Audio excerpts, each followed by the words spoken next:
To begin, let us acknowledge that Queen's University is situated on traditional Anishinaabe and Haudenosaunee territory. We are grateful to be able to live, learn, and play on these lands. We thank the Indigenous peoples of this area for their care of this land for thousands of years, and we hope to honor and respect them as we hold our virtual event today. I'd also like to take a moment to personally thank everyone for joining our presentation today, as well as throughout the week. Our speaker this afternoon is Dr. Leona Gilbert, who will be presenting on updates in the pathogenesis of Borrelia burgdorferi. Dr. Gilbert is a docent of cell and molecular biology and is the CEO of Tested Oi, a university spinoff company that has a goal to get the patient tested so they can be treated and recover quicker. She has a doctorate in biotechnology and a very long experience in bioinnovation and biobusiness. Dr. Gilbert has supervised numerous PhD, master's, and bachelor of science students, and her various peer review articles span turning research results into translational value with developing novel delivery vectors, as well as diagnostic lab-on-chip platforms. Her publications also demonstrate the thorough investigation of how common virus or bacterium can contribute to autoimmune diseases. Another highlight in these publications is the demonstration of multidisciplinary background and collaborative efforts between clinicians, microbiologists, diagnostic developers, nanoscientists, physicists, and engineers. Dr. Gilbert's research initiatives into complete diagnostic platforms and clinical profiling of patients for tick-borne autoimmune diseases will allow a better understanding of how chronic conditions could be established with infectious pathogens. We will have Dr. Gilbert present, and then we will open up for questions from the audience. You can ask your questions by entering them in the chat box. You can raise your icon button, or if time allows, you can unmute and ask your question directly. Please help us welcome Dr. Gilbert to the podium. Hello, everybody. Okay, I'm going to share my screen now. And we can see it. Great. I just hide this box. Thank you for that introduction. One thing that wasn't a part of it is that I am Canadian, and I've been referred to as that Canadian living in Finland. And I'm actually from Thunder Bay, Ontario, where we have the highest or the largest Finnish population outside Sweden. So Finland, Sweden, and Thunder Bay. So this is an honor for me to be here present to talk about our research that's being conducted in my lab. And I want to thank the Canadian Lyme Research Network and everybody present here for the opportunity so that I can present our evolving results. And I have to say that despite this could be a multi-facet project, it's an evolving project. And actually without the patients, none of these results could happen. And none of the possibilities that we could have in understanding chronic conditions or even, long-term persistence of tick-borne diseases could happen. So thank you for the involvement of patients groups as well. So I would like to begin by this disclosure. And I think the introduction mentioned I am the CEO of Tested, but there is no commercial or financial relationship of these results that could be construed as a potential of conflict of interest here. These are basic research results from my lab, from my master's students, PhD students, and bachelor students. So as we progress, I will go over this outline. So I want to touch a little bit about the Borrelia life cycle, the unique characteristics about this bug, about Borrelia, some complications, of course, that are associated with an infection of Borrelia.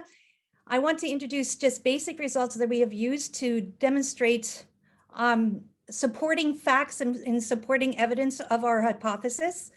I want to introduce the concept of pleiomorphism and try to establish that as a facet that leads into interesting understanding of how this Borrelia may persist and actually survive in cells. I will show some results. I will redefine our hypothesis, and in the end, generally state some conclusions as we have from our basic research, and hopefully that will allow us to continue on investigating this unique bacteria. So the Borrelia life cycle, and please have patience with me if you have seen this diagram before, but just to recap, there is a three-stage life cycle of the ticks. And within the three-stage life cycles, there are three blood meals that occurs. When the larvae here feeds off of smaller animals, these animals are infected with Borrelia, that larvae will pick up the Borrelia. And once it molts, it will molt into a nymph, and that nymph will feed again, and it has another chance to pick up other tick-borne or host-borne pathogens. And on its third meal as well, and is usually the third meal is on dead-end hosts like larger deers, like your children, like us, our dogs and the cats. And usually this dead-end host will stop the life cycle of the tick. And if the tick is a female, of course, it will lay eggs and the cycle perpetuates. It's interesting though, that really it's the larger host that maintained the existence of Borrelia and the different species of Borrelia within it. And we have to kind of understand that because of the 3 feeding life cycles and the possibilities of a multitude of hosts that Borrelia can be maintained in, it fascinates me that we can have this understanding that Borrelia must have unique mechanisms to survive in these environments. And more literature are evolving to indicate that there's expanding vectors, okay, as well as mosquitoes and blood-sucking flies that are being established to carry Borrelia as well. So as we move on to understanding Borrelia and how unique it is, it's really, really fascinating to see that it has special characteristics. It has an unusual linear chromosome, and it has a high degree of genetic redundancy. For example, there's a large number of smaller DNA molecules, 9 plus 2 circular plasmids, 12 linear plasmids. And because of this, there's a rapid evolution and a rapid turnover of genetic mutations or genetic variances within the genes itself. Borrelia doesn't code directly for virulent factors, but there is a sizable number of genetic material coding for the outer surface proteins. And it's interesting because it really is metabolically deficient in that it does not have chromosomes or plasmids that contain genes for cellular biosynthetic reactions such as replication, transcription, translation, energy metabolism, or transport systems, just to name a few of the cellular processes. So it's really interesting that it needs a unique environment to actually live, survive, and replicate. And if you look deeper into the architecture of the Borrelia, you'll understand that the cell envelope is very unique. There's no lipopolysaccharides. It stains for pseudogram-negative bacteria, and the flagella is intercellular. This is an electron microscope graph of the longitudinal section of the Borrelia. The outer membrane is shown here. The inner membrane, this dense material, is the protoplastic cylinder. And you can also see where the star is, the flagella. So the flagella on this transverse section of this spirochete is outlined here in the star. So it's within it, and it gives its unique cork-like structure movement that Borrelia actually is seen with. And it's interesting because of unique capabilities and the cellular methods that we have in our labs that allows us to clearly investigate actually the morphology, survival mechanisms, and so forth. What's unique about Lyme disease that Borrelia causes is that it is the number of cases, of reported cases, and not reported cases globally are increasing. Lyme disease is actually seen in 80 countries all over the world. CDC has reported up to 500,000 cases of Lyme disease are being reported yearly now.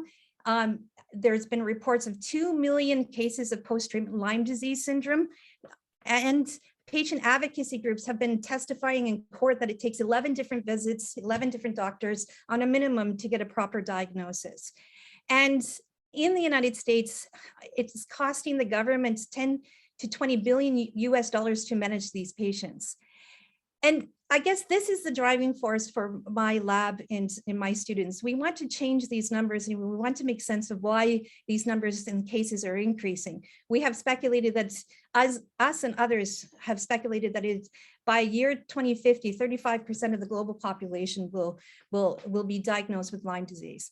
And we have a mission to really try to change these parameters.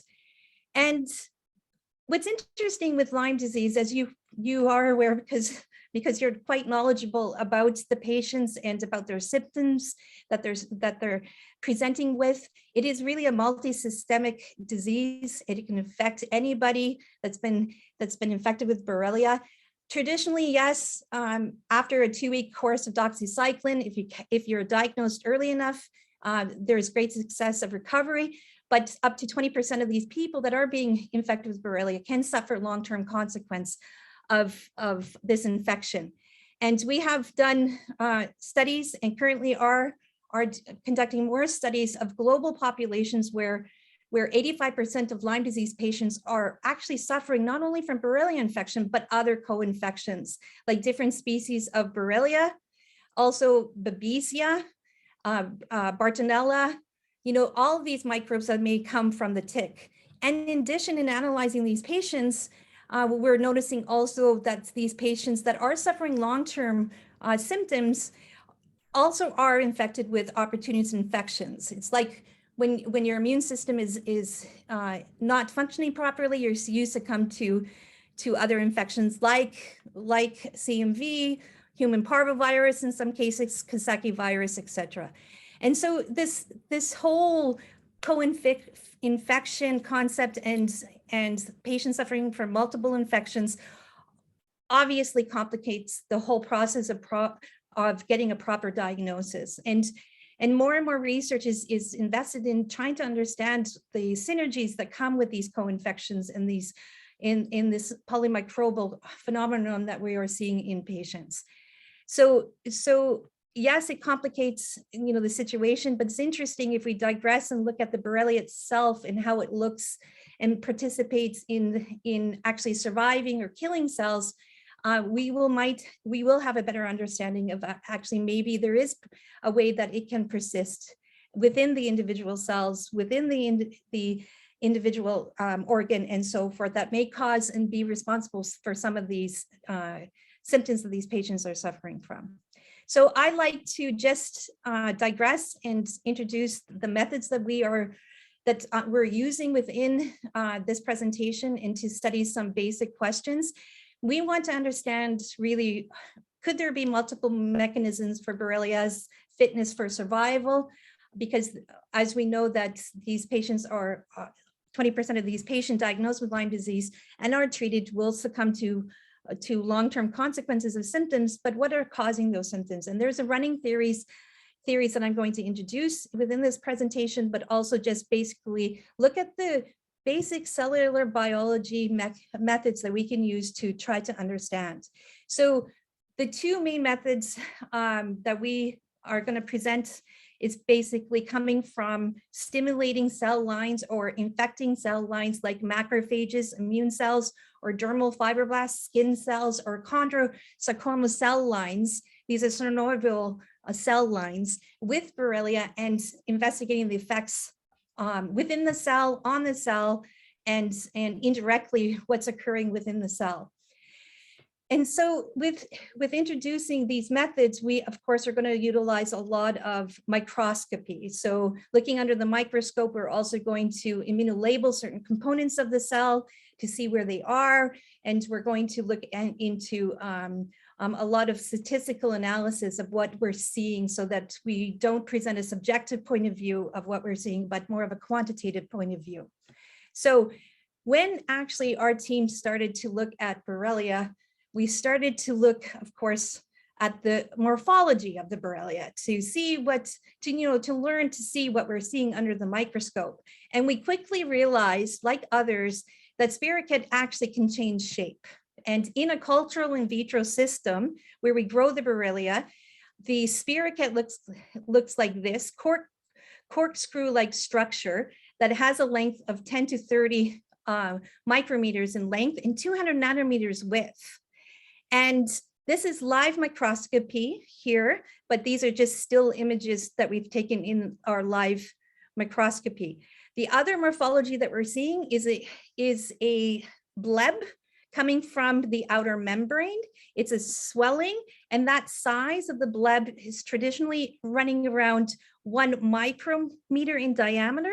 And this bleb is theorized to be moving along the spiricate longitudinal structure. And it's also theorized to actually pinch off and create these granules that we'll talk about a little bit later on. And the other form that we saw under the microscope under stressful conditions is round bodies. And these are coiled up structures of the protoplastic cylinder within an outer membrane and the inner membrane. And we're going to talk about those membranes and why they're important in a second.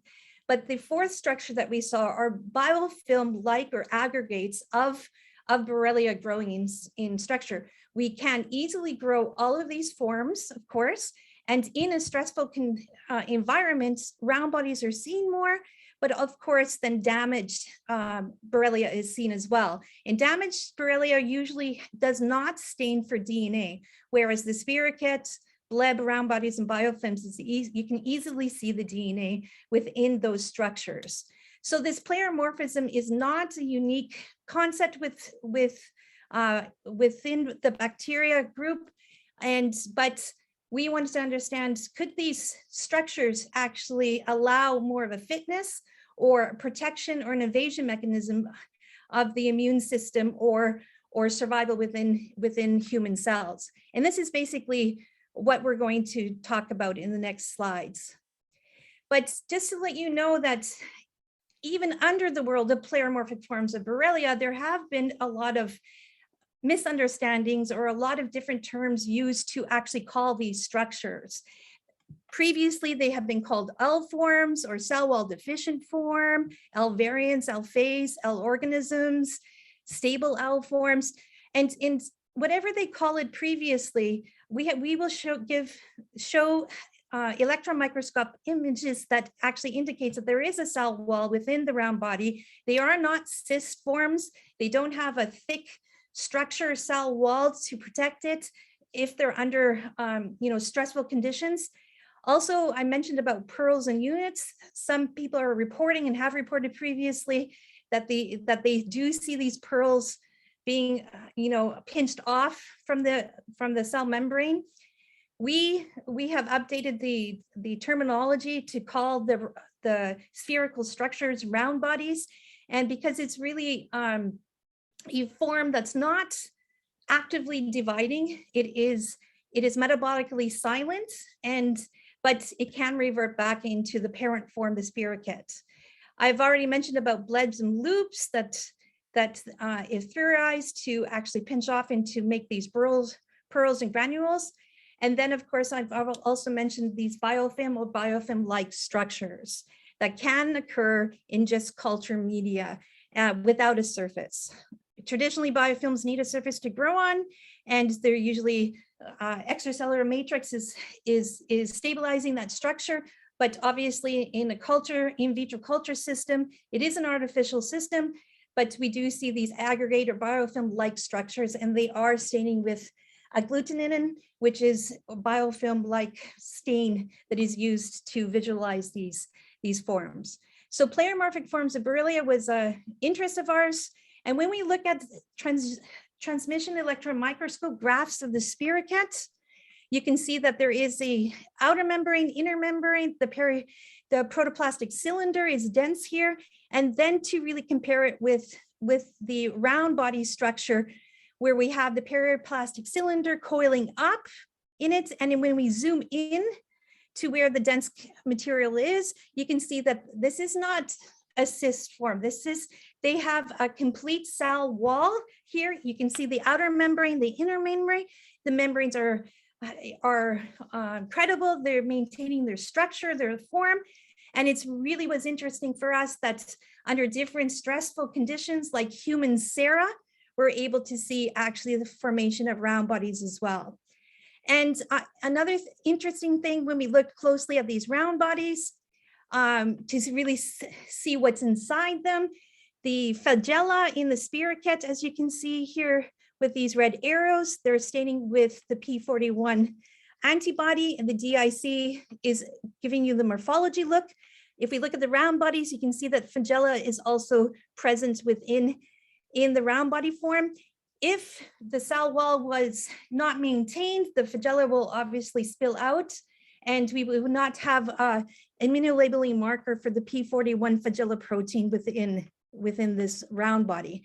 So these round bodies are interesting, and we thought, is there a role of round bodies in the survival mechanism of Borrelia? So one of the things that we did investigate along the pathways to see if we can revert back these round bodies into the parent form. And this is a quick video. I'll play it once and then I will replay it. But you can see here the round body on the left-hand side, it will revert back to its structure. And if we played it longer, you can see that it will come into the linear form of the spirochete. We have not been the only ones that saw this. Other people have seen and demonstrated through videos that the round body can revert back to the spirochete. But when we're looking metabolically at these structures, the spirochetes, round bodies that we had put in a 10 minutes water stressful condition, we actually looked at the usage of ATP at different time points after 1 hour, 24 hours, 4 days, and 5 days. And we can see that the round bodies can revert back and utilize ATP around 4 to 5 days. But if we treat the round body with 2-hour incubation time with a stressful condition like water, you can see that it takes longer, 6 to 7 days, that the reversion process is occurring nicely, that they can utilize ATP. So the take-home message that we get from this data is that round bodies do have our architecture that's intact. They're not cell wall deficient. They have their cell wall. They're not a cyst form with a very thick cell wall. They have the flagella protein in there, which is an indication that's maintaining integrity, and they are able to revert back. And other scientists are reporting this reversion process with other species of Borrelia as well.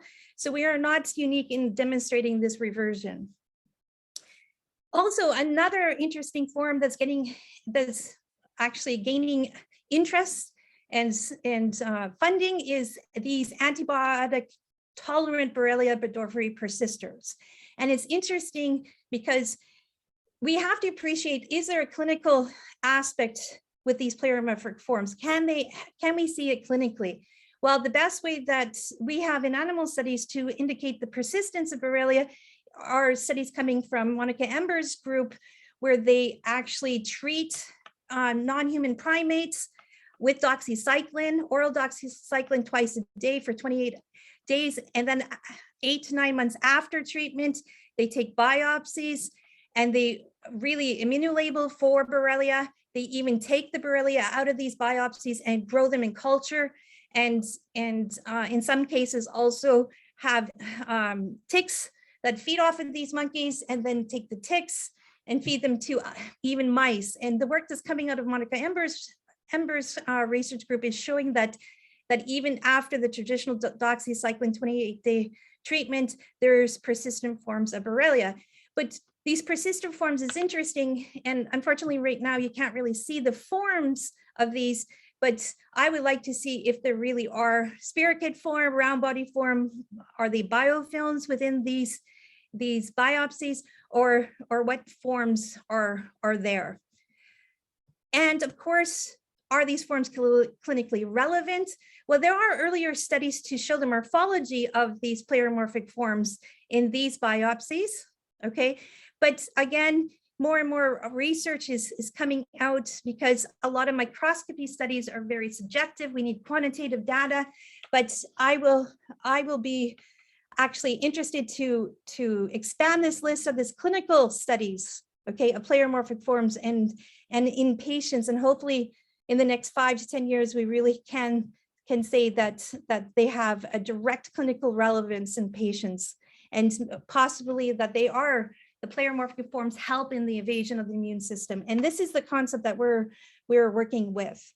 So our methods, once again, is using different cell lines, immune cell lines, skin cell lines, synovial cell lines. We put Borrelia on them and look at the effect. So really, do pleomorphic forms of Borrelia participate in the survival or the pathogenesis in human cell lines? And that was the direct questions that we asked when performing these experiments. Now, looking at the attachment of Borrelia here, seen by this white arrow, you can see in this cell line, the chondrosarcoma cell line, you can see that they have these hair-like structures. The cells have these hair-like structures and almost anchor the spirochete to it. And in dermal fibroblast cells, looking at this micrograph, you can really see that actually the cell line itself induces a coiled form of the spirochete for its entry process. So again, this is a topological imaging of the cell participating and interacting with the spirochete. And these two different cell lines have two different mechanisms to actually allowing engulfment of the cell line. So it's interesting when we quantitate this, that the chondrosarcoma cell lines, all of the interaction occurred through the spirochete form, the longitudinal form, and with these attachments of these hair-like structures. And within the dermal fibroblasts, half of the interactions were within a coiled form, and the other half of the interactions were in the spirochete form. So this is interesting. So these cells or the Borrelia is interacting with these cells differently. And then we looked at, of course, macrophages. And in these two videos that I'm going to show you, this is laser scanning microscopy, where we took images from the top of the cell to the bottom of the cell. And we wanted to look really at where is Borrelia within the cell, what compartments, if we can see compartments, if there's any phylopodium participating in engulfment, because these are professional phagocytes. They should be able to professionally engulf the Borrelia and resolve it. So this left side here, I'm going to play the video once and then slide by slide go over a few points that I would like to talk about. So I'm going to play it first. We're going, and it's quite fast. I'll play it one more time. The blue is DNA and the green is labeling for the OSP outer surface protein A here. And now I'm going to go over some of these slides that we're going internally.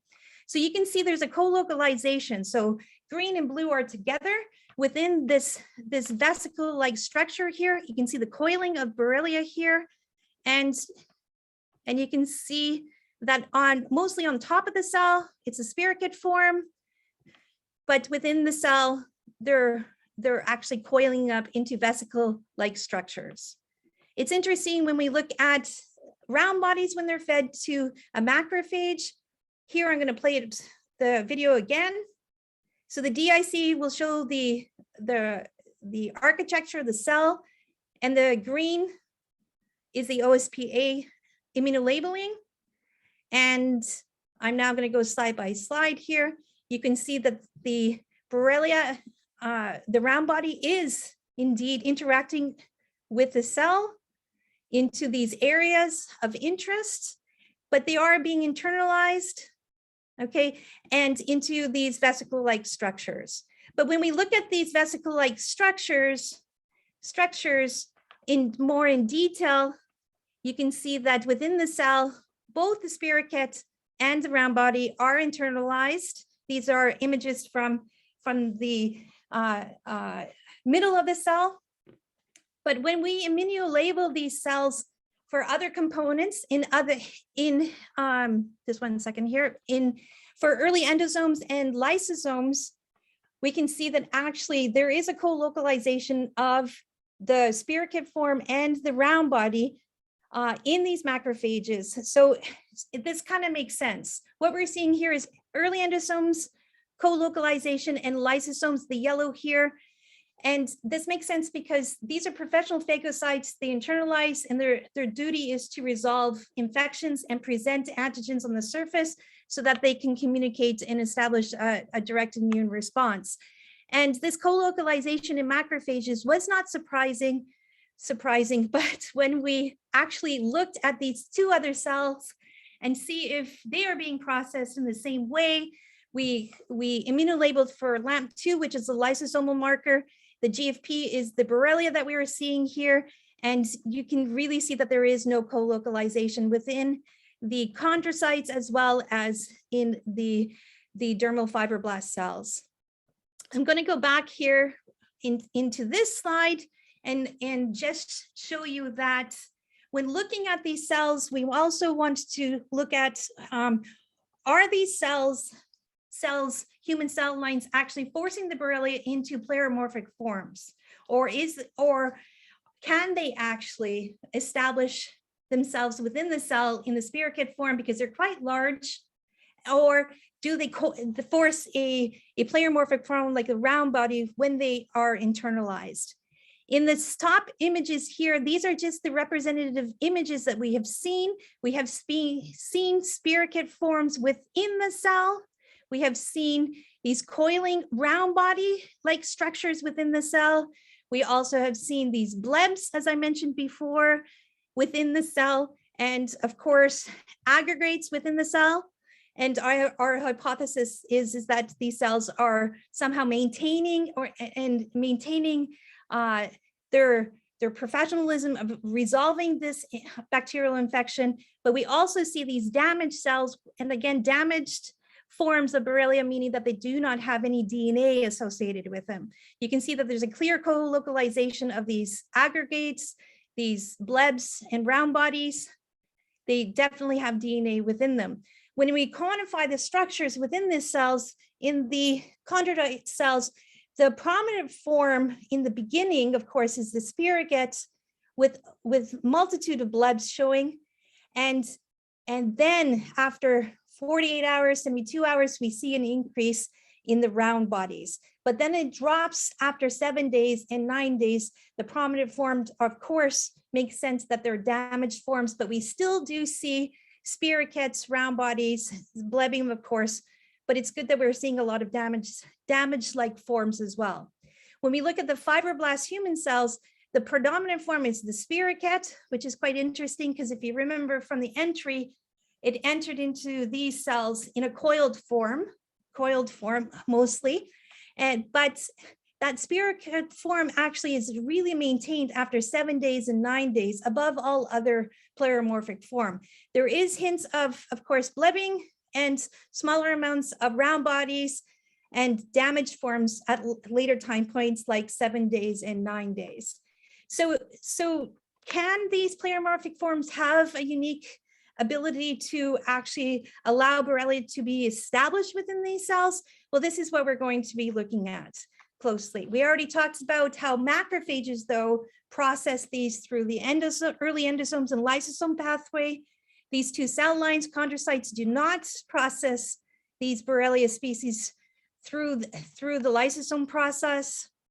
And here, and please don't get alarmed with all this data, I just wanted to mention here is that not only have we looked at the pleromorphic forms, okay, but we want to look at to see if these forms will allow an establishment of infection within these cells and possibly the effect of this infection on these human cell lines.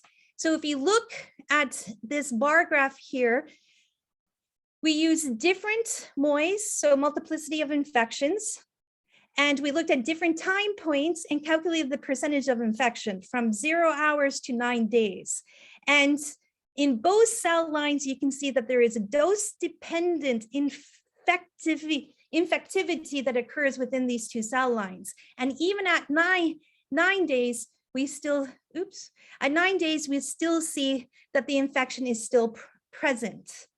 I'll bet in some cases, like in the chondrosarcoma cell lines, I'll bet they are less infective cells at that time point, but we can really see that it is dose dependent and time dependent in regards to the infectivity.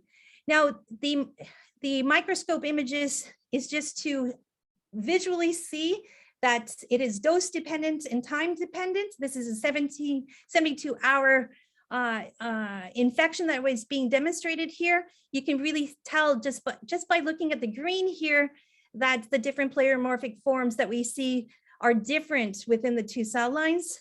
WGA, weak germ albutin, actually shows the architecture of these cells here. And of course, the merge image shows you that the DNA DNA and the Borrelia and the architecture of this red signal coming from WGA, that they're co-localizing or not.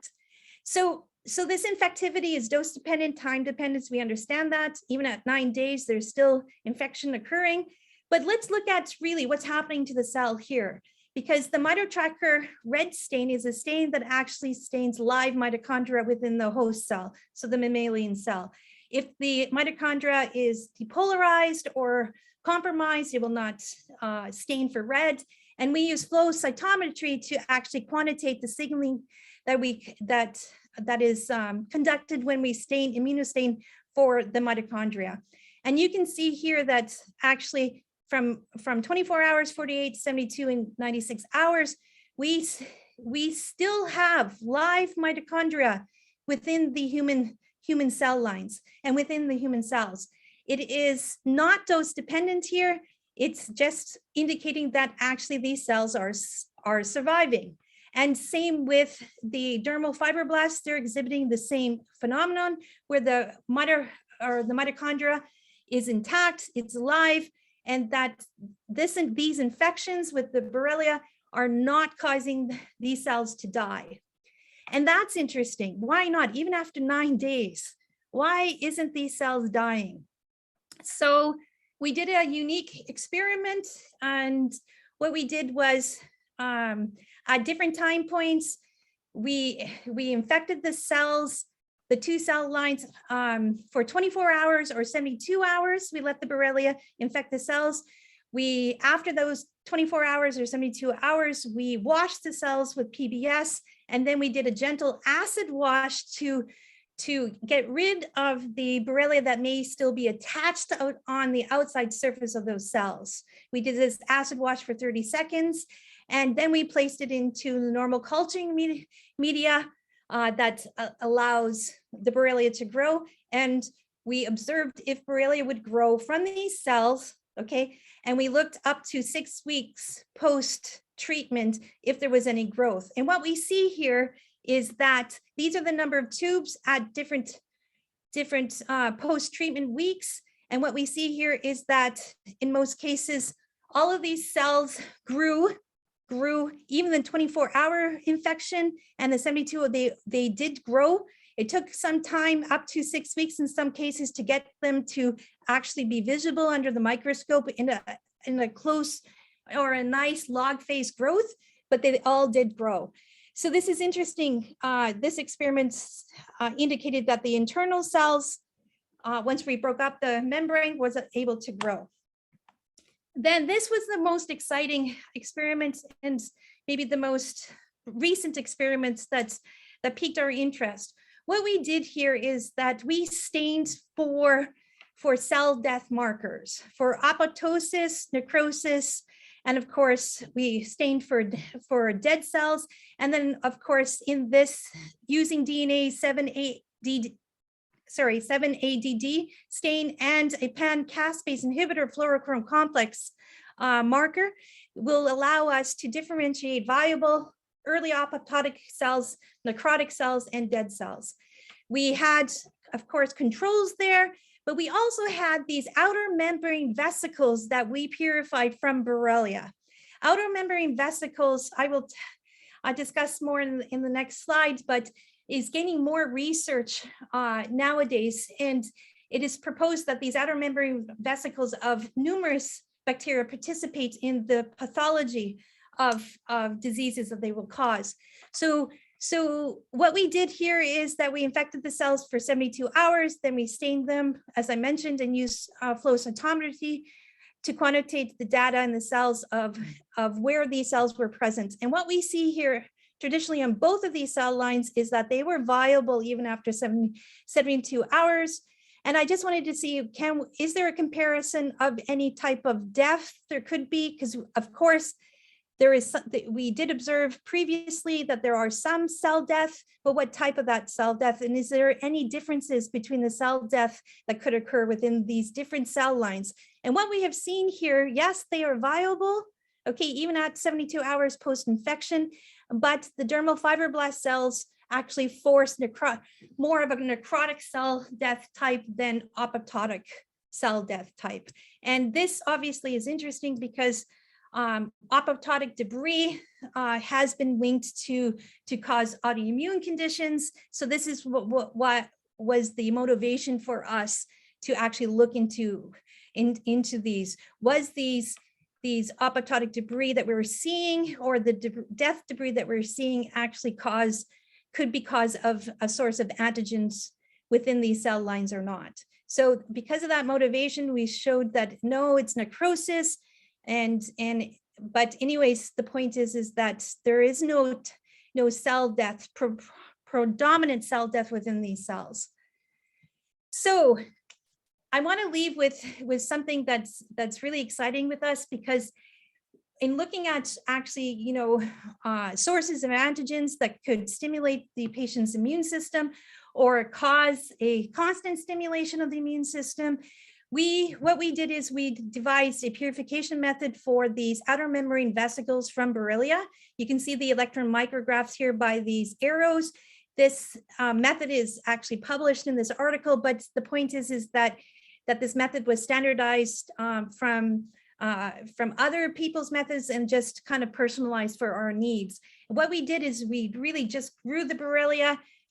And after a course of log phase growth, we spun down the spirochete forms or aggregate forms or any other pleromorphic forms, and we took the growth media with the potential outer membrane vesicles, and we filtered them through a 0.2 micron filter, and we centrifuged them down to actually concentrate these outer membrane vesicles, and we wanted to characterize them. So in characterizing them, could there be self-antigens or antigens within these that actually stimulate the immune system? So of course, we labeled them for double-stranded DNA, and we saw that the outer membrane vesicles indeed had double-stranded DNA in there. We also stained, of course, generally for proteins. This is a Kamasi blue stain. Yes, there's proteins in these OMVs. Then we specifically stained them for glycoproteins. The OMVs did stain for them. And then, of course, we did immunoblotting for OSPA, OSPC, P39. We used general anti-Borrelia, but interesting enough, also for peptidoglycan, to see if peptidoglycan or any of these other proteins from the Borrelia was indeed associated with these outer membrane vesicles. And you can see through these Western blots that, yes, they are there. And so this was really exciting for us. And this could be, well, we're speculating that they will definitely indeed induce an immune response in macrophages and could be a source of immune evasion mechanisms where the Borrelia pinches off these OMVs, and these OMVs act as a decoy for the Borrelia to actually establish themselves within different organs. So that is a leading hypothesis with this exciting results, and we feel that we are going to investigate that shortly. But so in concluding our findings here, we have demonstrated that there could be multiple mechanisms for Borrelia fitness for survival in different types of cell lines. And they utilize different cell surface extensions for their entry process. Even the form in which they are engulfed in or are phagocytosed with is different.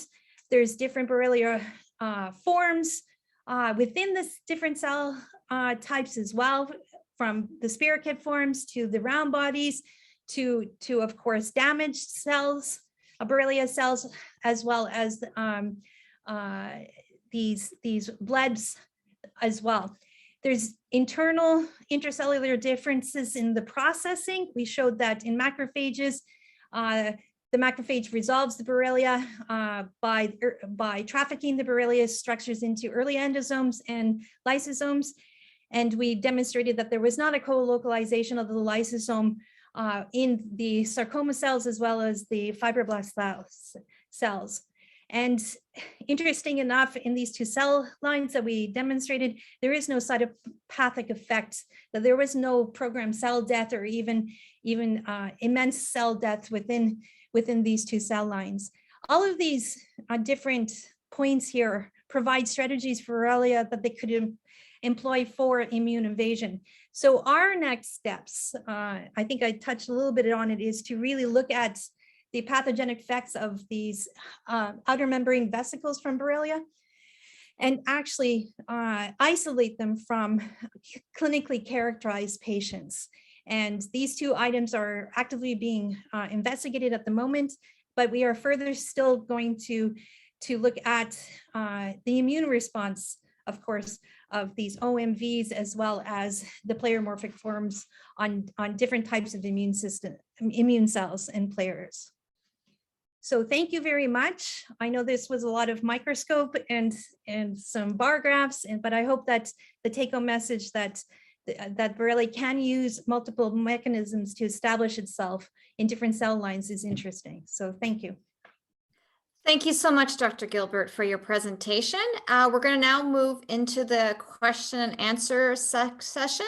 So I'm looking at the chat. There is no questions currently in the chat box, but I do see that Dr. Vordu has his hand up. Please go ahead, Dr. Vordu.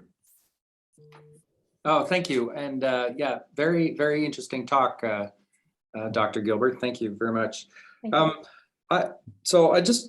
I guess just a very basic question. I was, more under the impression that Borrelia burgdorferi is an extracellular pathogen. It has these.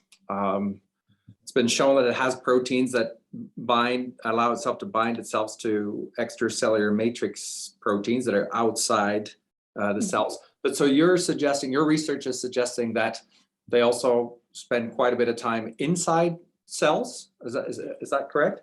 Well, I think that if we think about the immune system in patients, and that the immune cells need to participate in engulfing the Borrelia, presenting its antigens to start an immune response.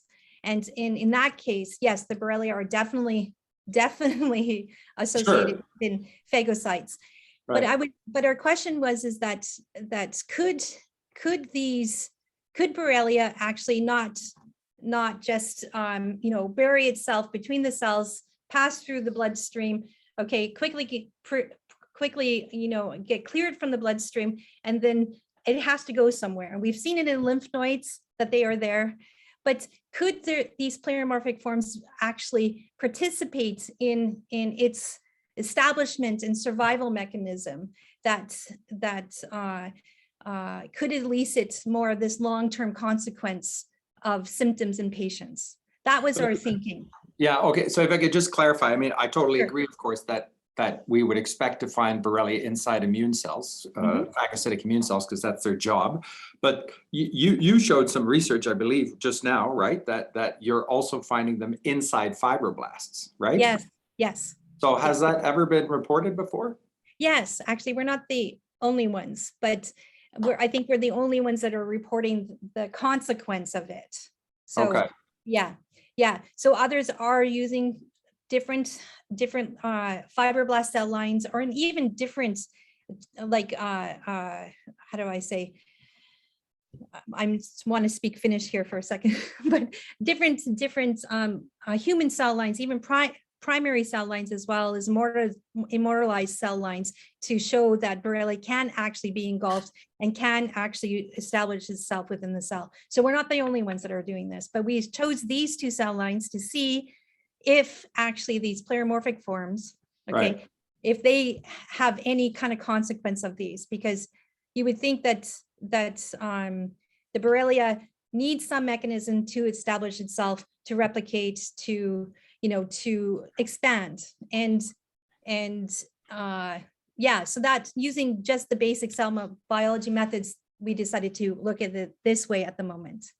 And one tiny follow-up question. So when you're doing these experiments, I mean, you showed that there was a time course. So you've got these fibroblast cell lines, or was a sarcoma cell line, was it? Yes. And so you're looking at it over several days. But so you're trying to keep these human cell lines alive, and their medium requirements are probably a little bit different from Borrelia. You're probably not growing Yes. them in BSK, right? That's So, correct. so are these Borrelia cells that are living in these cell lines? Do you think they're obtaining their nutrition from these cells, because you're not giving them BSK? So how are they maintaining themselves in these human cell lines?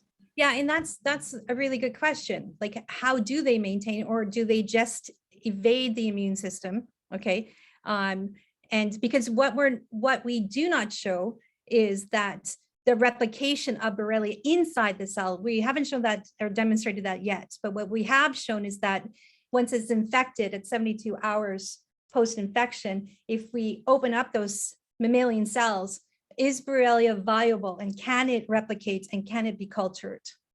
So it can, and they are not, they're Right. like situated there, establishing themselves within the cell, okay? And upon the appropriate media or conditions, can replicate. Right. But Yeah. to get estimates of replication would be pretty easy, right? With qPCR, I mean, you could sort of get Sure. estimates before and after, and so you could figure out whether they're actually are they just maintaining themselves, or are they actually replicating? But okay, Yeah. I'll stop. That's enough questions for me. No, but those are great points, and those are things that we are doing, we have done, but it's a matter of now reporting those types of data. So I thought, and I'm waiting for my PhD student to put it into a format that we could, present. So maybe next year we will be able to present that. Yeah. Thank you very much. Yeah. Thank you for your questions. So I do have 2 questions in the chat box, which I'll read off. The first question is, do you think these microbes can persist in tissue reservoirs? Do we need more fine tissue work and pathologists trained in microbial techniques? And is it possible, do you think likely, that to look for these tissue reservoirs maybe in the vagus nerve? Yes, yes, yes, yes.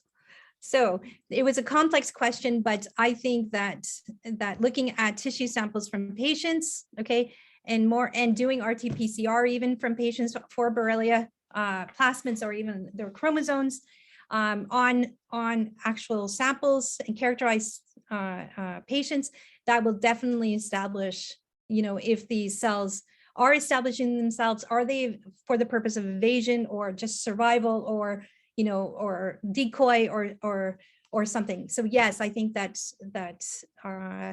we need more tissue samples, tissue work, because I showed a slide of the clinical studies that have been published so far, and there's a handful, but even the published studies so far are very subjective, because if I just show you this one slide here, 1 second here, where am I again?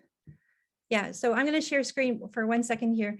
This slide here is very subjective in that sure, they show the morphology, but they're not immunolabeling, unfortunately. What we need to do is start immunolabeling, doing RT-PCR, to show activity, and really follow some good examples of what Monica Embers is doing with her non-human primate studies, where they're immunolabeling, they're using micrographs, biopsies, and they're also culturing later on as well from these sections. So yes, I think that we need to really start looking at this. And the vagus nerve is interesting too, because we have preliminary data in my group that actually microganglia cells are indeed engulfing Borrelia and showing some unique characteristics within that cell line. So yes, I think that would expand our current knowledge of how Borrelia is able to persist or establish itself, or even answer the question on persistence and not, because there are definitely studies that suggest that. So Thank you. And then there is a second question. B. Miyamoto-I. Just give me 1 second. A question popped in and knocked it off on me. B. Miyamoto-I isn't Lyme disease. It produces a Lyme-like relapsing fever. It's my understanding that these can be passed to the eggs directly. Is there a serological test for B. Miyamoto-I? This organism is found from coast to coast. Is the lack of an adequate test a problem? okay, so of course, even Borrelia burgdorferi, a sensu lato group can actually be passed from the adults, male or female's eggs. Okay, so that has been established already. So it's nothing to assume that this is Borrelia myomoto would behave the same way. So what was is there a serological test for? Yes, there is. There is. The problem with serological tests for this species of Borrelia is the well-characterized and defined clinical sera from patients. And that's always been the diagnostic kind of bottleneck for establishing good quality tests for this. There are definitely PCR for this Borrelia species, but there is, like, we even have a serological test for this here in Europe and even in my company. So, but again, that's why we need to engage with patients and clinicians alike to really have good characterized sera samples from positive patients, negative patients, and so forth. Thank you, Dr. Gilbert. Okay, we have another question. Is it reasonable to assume that the persistence of these cells is making patients sick? Well, that's our leading hypothesis. Okay, and because something is happening, there's theories and research that, persistent antigens coming from Borrelia that's causing, overstimulation and continuous stimulation of the immune system. There's this immune decoy hypothesis that people are looking into, where again, these outer membrane vesicles are acting as decoy so that the Borrelia can transfer to different sites within the body. It seems reasonable because if we can see it in vitro, if we're seeing it in animal studies, then it seems reasonable that this persistence is going to also be occurring in the human subject.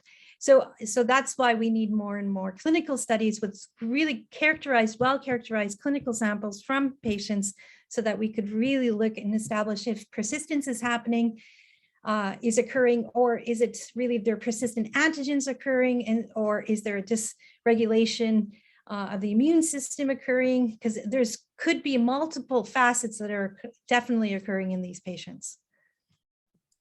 Thank you. And then right now, that's the last of the questions from the chat box. I do want to open it up for the audience. If anybody does have a question, please feel free to raise your hand icon or unmic and ask your question for Dr. Gilbert. While we're waiting, I'll just ask a question again. This is not my area of expertise at all, but you provide an interesting way of how the Borrelia burgdorferi, interacts and may potentially be implied into the humans. And I know we had a previous speaker last week, Dr. Solosky, talk about different vaccines and how they could target different ways to, attack and, reduce the symptoms. So what your research is showing, would you say that this would be another way to translate possibly targeting and trying to improve symptoms? And I guess my other part of the question would be, with a lot of chronic illnesses, there isn't one magic pill, one magic medication that works. And my background is respiratory and cardiovascular research. And when I worked with COPD participants, there never was one inhaler. Like, they were on a series of targeting different things. Do you see that this research is adding on to the knowledge that we know, and maybe it's a combination of different types of treatments that will help mitigate the symptoms that patients do experience and continue to experience? Yeah, so well, of course, every scientist wants to say, I hope that this research will help improve patients. But what specifically is saying is that Borrelia has mechanisms to survive within different cell lines, and also to stimulate the immune system. So we have demonstrated in previous publications, and I might have touched on a little bit today, that actually spirochete has a different cytokine profile compared to the round bodies when it's actually stimulating macrophages, okay, as well as natural killer cells. And we preliminarily demonstrated that the outer membrane vesicles indeed has a different cytokine profile as well in these immune cells. So this basic research can be applied, of course, in an in vitro system, and hopefully pass on to the animal studies, and collectively, hopefully, provide an understanding that we really need to look at the immune dysregulation that's occurring in these patients, because yeah, there isn't a one super drug that helps everybody. There isn't, and this Lyme disease is so complex for individuals, you know, but if we have a better understanding of the immune system, better understanding how this Borrelia behaves in the presence of human cells, of course, this is going to add to hopefully target certain like intercellular, you know, drugs or extracellular drugs or and so forth, and even vaccines, of course, will have a, you know, will be influenced by this philosophy. Thank you. Over to you, Dr. Bordeaux. You've got your hand up for another question for Dr. Gilbert. Yeah. So I was curious. So you're saying that some of these pleomorphic forms are getting inside fibroblasts. And so how do you think this is happening? Like, is it the fibroblast that is somehow phagocytosing the spirochete, or you think that these pleomorphic forms have the ability to enter the cells? Yeah, so we have demonstrated within this PowerPoint, I hope I have demonstrated within this PowerPoint that when we feed round bodies onto the fibroblasts, they are engulfed and they are internalized. And then when we disrupt, after 72 hours, when we disrupt the plasma membrane of the human cell and the fibroblasts, and try to culture these round bodies from those fibroblasts, we see cell growth of the Borrelia in its spirochete form. So it's able to be engulfed. It's able to, at 72 hours, establish itself. It's inactive metabolically, but when we put it into, open up the cell, put it into its proper cell culture media, BSK media, it's able to actually revert back to its parent form and start log phase growth. And so for the different forms that you've described, that's only shown for the round bodies that can do that, not the other, like if you have spirochete forms. Yeah, so we demonstrated that with spirochetes, round bodies. We have not done that with biofilm because, of course not, because sure. Yeah, and the OMVs, of course, we did not do that because they are not. Right. Yeah, so the round bodies in the spirochete form at presently, this is what we have shown. So the spirochetes can do it as well, or only the round? Yeah. Oh, okay. So basically all the forms that you can culture, that you can create, they can infect these fibroblasts. Yes. They're okay. And how are you? I mean, I know. So you said you wash the cells afterwards with PBS, and I think you said an acid. But how are you confident that there's not, you know, still some spirochetes hanging around, which could then? Yeah, that's a good question, and that's really, really lovely that you asked this question. So George Kokonis from University of Alberta, I believe, he provided us a green fluorescent Borrelia burgdorferi strain. Okay, and what we did is after the wash, we looked at these cells under the microscope. Okay, and through confocal imaging, we saw that they were not on the surface of the cell. Okay. And not only that, but then at the acid wash as well, we looked at the cell to see if the plasma membrane was intact. We also did transmission electron microscopy to look really at if the acid wash would destabilize the plasma membrane, and it did. It broke it up, and we had ghost-like structures of cells. But then we saw the Borrelia spirochete or the round body within the dense contents of that exposed human cell. Okay, and then after that, we filtered the supernatants, and through a 0.4 micron filter. And we looked under the microscope again. If we saw the round bodies, they should be green, or the spirochete, they should be green. And then we started culturing them in the BSK media. And then we looked at under the microscope, of course, weekly just to see if they're growing or not. And of course, we had controls for for cell death, we used doxycycline. We also did methanol treatment. We did hydrochloric acid treatment, harder treatment that would totally kill everything. And then to make sure that what we're seeing under the microscope and with transmission electron microscopy as well is really, are these indeed intact Borrelia brown bodies or spirochetes, and is it really in its integrity form, if I can say it that way. Yeah, the finish is coming. Right, right. Yeah, so you're pretty confident that the spirochetes get inside the cells. You can expose the human fibroblast cells to all sorts of harsh treatments, which would presumably kill anything that's still attached to the outside. And then when you disrupt these cells and culture them in BSK, then the round bodies or the spirochetes, then they start growing again. Yeah? Yes, in log phase, yes. Right, okay, great. Thanks very much. No, thank you.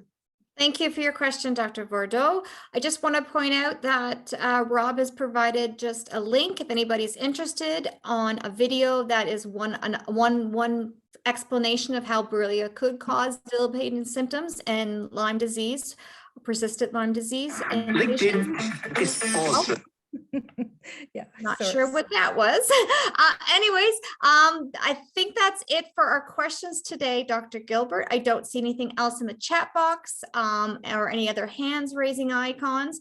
I do want to personally thank you for taking the time. Dr. Gilbert is 7 hours ahead, so it's 8 o'clock at night if I have it correctly. Yep. Yeah. If my math is correct. I'm just going to share my screen just for the audience to give them a heads up. Again, thank you so much, Dr. Gilbert, for taking the time to go through everything. And for those that missed the presentation, you can let your colleagues know that we have recorded it and happy to share it. They can reach out to me and I'll provide them information how to access the link. I do want to let everyone know that Dr. Gilbert's presentation was the last one for this week. Our presenter that was supposed to be here tomorrow, unfortunately, she was not able to attend. We will try to reschedule her, but we are back again next week for 3 presentations starting on Tuesday after our long weekend. Dr. Gerald Evans will be presenting on anaplasmosis and other less common tick-borne infections. We do hope you can join us next Tuesday. His presentation will start at 1 p.m. Eastern Standard Time. And also a reminder to take part in our challenge, wear green or wear a green face mask, take a photo and share it with us to help spread awareness for Lyme disease. If you don't like your photo taken, and I'm one of those people, you can do a drawing. You could send in something creative, artistic. I know we have a lot of artists out there that express your vision of what Lyme Disease Awareness Event Month means. And all entries received sent to clyden@gmail.com will be automatically entered into a draw for one of 4 $25 Starbucks e-gift cards. And we will do our draw on our last day of our presentations on May 31st at 1 o'clock. Again, I want to personally thank Dr. Gilbert again for taking the time. Thank you all for sticking around for us. And I hope you have a great rest of your day, great rest of your week. And for those that have a long weekend and for those that go to Queens, we get a 4-day weekend this weekend. We get Friday off. So have a great extra long weekend. Take care. And we hope to see you next week.